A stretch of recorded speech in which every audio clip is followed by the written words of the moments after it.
Happy November, Pagan Pages readers. Robin Fennelly here with another edition of Magical Arts. This month, what I wanted to do was talk to you a little bit about the celebration of Samhain that is coming up, astrological Samhain, that is. I'm not talking about October 31st, but the astrological point of Samhain and how that is often considered the witches' new year. So I'm going to be posting over the next few months something that is called a new mantle of power. And in this, what I'd like to do is discuss with you all ways in which we can move forward from this point in our seasonal year and use the energy of each of the upcoming Sabbats in a very special way that will enhance our practice.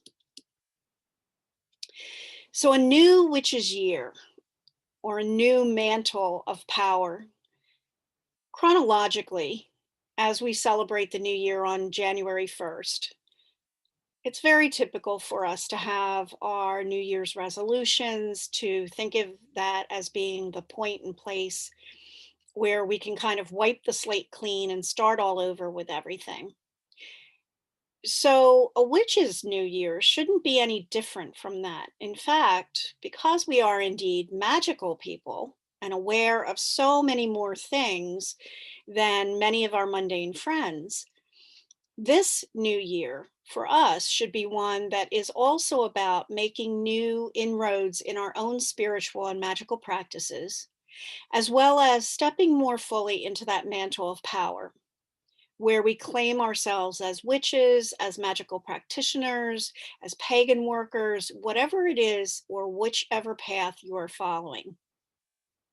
So Samhain usually is designated as either October 31st or, in my practice and within our coven, we have always celebrated astrological Samhain, which falls, as you can see by these dates here, falls about a week, maybe 10 days after when we traditionally consider Samhain to occur. Now, the October 31st date, fine to use, it correlates more with All Hallows Eve, which is actually on November 1st. If we are thinking in terms of the energy that we're using throughout the wheel of the year and how it aligns astronomically, the astrological Samhain is exactly that midpoint between the autumnal equinox and the upcoming winter solstice. So if we were to count out the midpoint between that space and time, it would not fall on October 31st. It would fall generally somewhere between November 6th and November 8th, depending on where we are in terms of the Earth's orbit and astronomically. This is also a time when we honor the wisdom of the ancestors. So choosing this as our new year point is something that is very compatible with that honoring of the ancestors. We honor our ancestors and we seek their wisdom. We seek the knowledge that they can share with us, having experienced a corporeal existence at different points in time, on different timelines than we are currently experiencing in this present year and in this present time. So we seek out the wisdom of the ancestors, and Samhain is one of the points in particular where we can much more easily reach across those veils and call the ancestors to us. Now, let me be very clear about this. That is not to say that the ancestors are not with us at any other time, because they most certainly are. But there are a lot of factors that play into the reasoning and the rationale as to why and how Samhain, All Hallows Eve, Dios de los Muertos, all of those occurrences where we have the honoring of the ancestors are around a specific time of the year. This is also a place where we can acknowledge more fully our place within those cycles of life, death, rebirth, all of those things within ourselves. And yes, I am recording this actually upstairs in one of our bedrooms, and we live on a rather busy road. And apparently, you probably can hear that there was a fire truck that went by. I'm going to take that as an indication that this is something we should get all fired up about. This is something that we want to run towards. So, anyway, this is also a great time for acknowledging our place within those cycles. I've often heard the thought that you're dying as soon as you are born, because from the time that you come into this world, everything technically is a countdown to the time that you leave this world and these flesh and bone and organ bodies. So if we think about it in those terms, and not to be morbid, but we have a place within the cycles of life, death, and rebirth. So when we think about using this as the point of our witch's new year and the things that we wish to accomplish and the goals that we wish to access and move forward with, it's a really good opportunity for us to consider the fact and really surrender to the fact, and also embrace the fact that with each iteration of a new year, it's not that we're getting older, but we are getting more attuned, and we are leaving more of an energetic imprint with each growing year. And whatever that imprint looks like is based largely on how we choose to move through the space of our years, of our decades, so on and so forth. The energetic component that is abundant around this time of the year is that the energy is palpable. When the veils thin, and this is just for me personally, so I'm not going to speak for anyone else. This is the way I experience it. The air gets very thick, it gets very dense, and it's almost as though I'm walking through soup. I can feel the palpable density of the energy, the ancestors crowding in. I am acutely aware that I am not walking alone, that there are other beings and ancestors around me as I am walking. And this is a time of the year where I am able to straddle between the living and the dead. So the energy is very palpable this time of the year. Energy cultivates awareness, breath stimulates that awareness. So internally and within our subtle bodies, because the energy is so palpable, this allows us the opportunity to connect more deeply to those ancestors, and also to become more aware of our responses and how we are responding to this thickening of the air around us. The veils have thinned. So as the veils thin, think of it as all of a sudden the doors are opening on that crowded subway at rush hour, and everything and everyone is rushing out. This year has been particularly challenging, and the veils I have been acutely aware of having thinned much earlier this year than they normally would have, because it's a gradual process as we build up towards this date of astrological Samhain. But because there has been so much death, it's almost as though there's an overload, there's a queue up, if you will, of those souls who are not quite sure what happened. They're getting ready to pass beyond the veils. And then you have many of those ancestors and souls who have been called forth to actually greet and meet them. We are also open to our higher consciousness at this point in the year, whether we are aware of it or not. It is a natural, organic response, just as we do not have to give much attention normally to our breathing cycles or attention to the blood that is flowing through our veins and our heart beating. So, too, with our subtle fields and our subtle anatomy, there are points in time where we give more conscious awareness to those things occurring. But a lot of times things are happening within and around us that we are largely unaware of. And this is kind of plays in also to spiritual growth, spiritual evolution, you know, eh, the work that you are doing in the mundane world carries through and propels you in whatever direction is appropriate in your subtle world as well. So, this time of the year, we are open to our higher consciousness because that is one of the ways in which we can reach out to deity, but it's also one of the ways in which that we reach out to our ancestors. And they are, for the most part, willing and ready and able to help us. They want and they crave the interaction with us. And we are more wholly integrated into the collective, meaning that everyone is having this experience.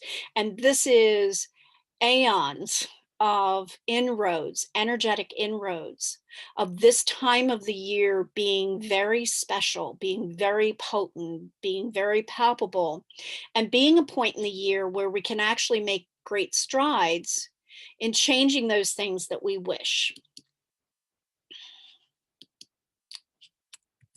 And Mercury is also retrograde as well. So, hence going backwards. So, some actions that we can use to honor the season and the changes.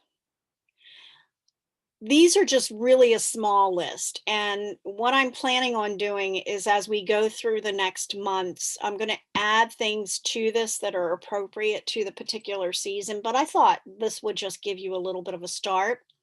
So, writing a personal mission statement, that's might sound a bit trite, but or cliche, but it really is something that can have great value for you. It doesn't have to be paragraphs and pages long.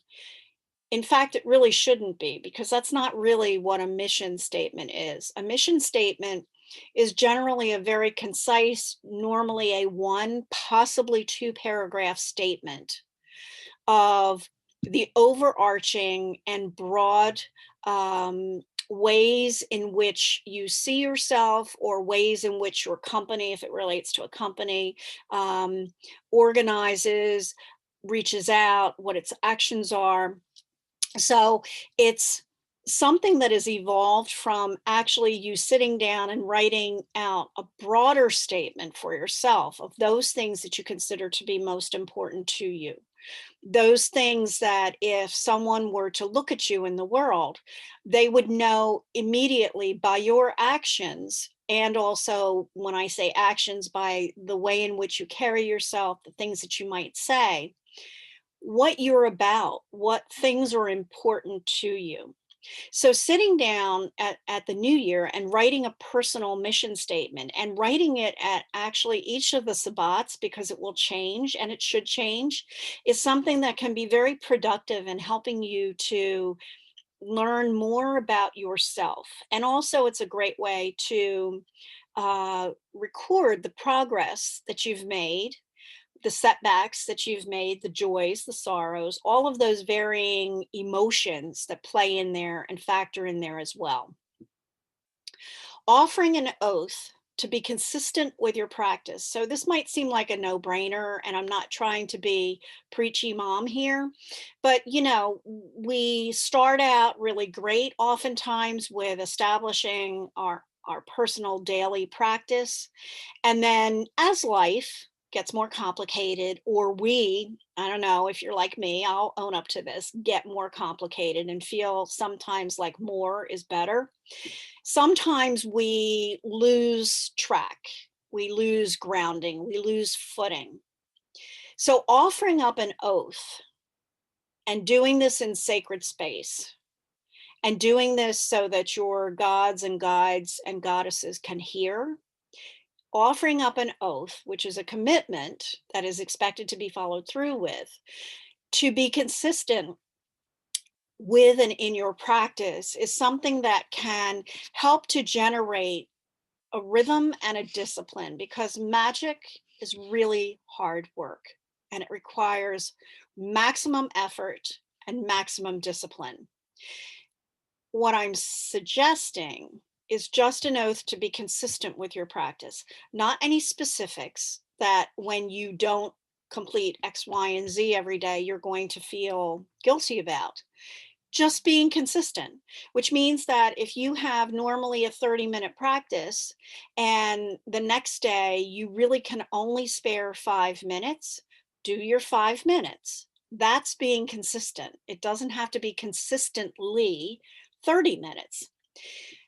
So when you approach it from that perspective, it leaves you the flexibility and it leaves you the space of opening that you will need as things in your mundane, your personal, your family, your own just, life come into play that might feel as though you're just not able to do what it is you want to do. Make a commitment to learn and then to share those teachings. You don't have to be an expert. As long as what you are sharing is coming from a place of honor and integrity, and as long as you make it abundantly clear that anything that you put out there, and I teach a lot, I have a lot of experience, but I always, always, always make it very clear that whatever I am saying to you is always going to be colored by my own preferences, which means that it may not be an exact fit for you. In fact, it probably won't be. So when you are sharing those teachings, make sure that it's coming from a place of integrity and honor and not just a place to boost your ego as far as showing everyone how much you've learned. That's not the point of this. But it is really important that you make a commitment to learn. Never fall into the trap of feeling as though you're too advanced for that, or you're way beyond what that information is. Within everything, the most basic to the most advanced, there is some kernel of information that you will not know, and it will help to inform everything else. Another action you can take, and this is a really pretty clear one, divination activities, maybe doing a tarot spread, if you work with runes, scrying, ohms, whatever it is that you use, it's a nice idea to maybe just start it off with some sort of divination, so that you are actually, it's not so much about the answers, it's more about training yourself, building the discipline within yourself to cultivate curiosity. And the curiosity comes from the inquiries that you make. So it's less about getting the answer that you want and more about developing an open and curious relationship with the experiences that you are having or hoping to have. A ritual of dedication to your work would be something nice to start out the new year as well. It does not have to be elaborate. All you really need is yourself. You don't need all of the grand statues, candles, tools, all of those things. They're wonderful. I'm not saying don't use them, but just remember it can be as simple as you, if you are very connected to the outdoors, just walking in a park. And as you're walking, you're offering up a intention and holding an intention of some of the work and some of the goals that you would like to accomplish during this year. And you are doing it in witness to the greater earth energies that are surrounding you. And you are also drawing the strength of those greater earth energies into and infusing it into what it is that you wish to do. And a journal to track your experiences and growth is really a nice thing. It can be your book of shadows. It can just be a simple journal. You don't have to write in it every day, but a journal to just pull out and have, date it, and write the highlights of something that might have occurred is a really nice tool 3 years down the road from now to go back and look at and see what your perceptions were then and how they've changed, because they should change. If you are evolving, then you should be changing. Just like skin cells, shed and new ones are replaced, so too, when you're writing in your journal and you're learning things and you're sharing things, there's a certain shedding and there's a certain new growth. And you won't be able to really track that or record it or be able to, more than anything, it's all about experiencing those small moments of feeling pride for the work that you've done and actually for recognizing the disciplined way in which you've handled yourself. And then honoring the cycle of the witch's wheel of the year. And that's something that we're going to be doing as we move forward and what I'm going to be doing more of with these particular posts. So this is our first little introduction, a new year and a new mantle of power. And so next month, what we're going to be looking at is the winter solstice and how you can incorporate more of these ideas and the thought of using Samhain as your witch's new year to carry you through the rest of the year in light and in blessings. Have a wonderful month. I will see you next month. This is Robin Fennelly for paganpages.org. And I'm always happy to hear comments, suggestions, whatever. Have a wonderful day, wonderful evening, and blessed be.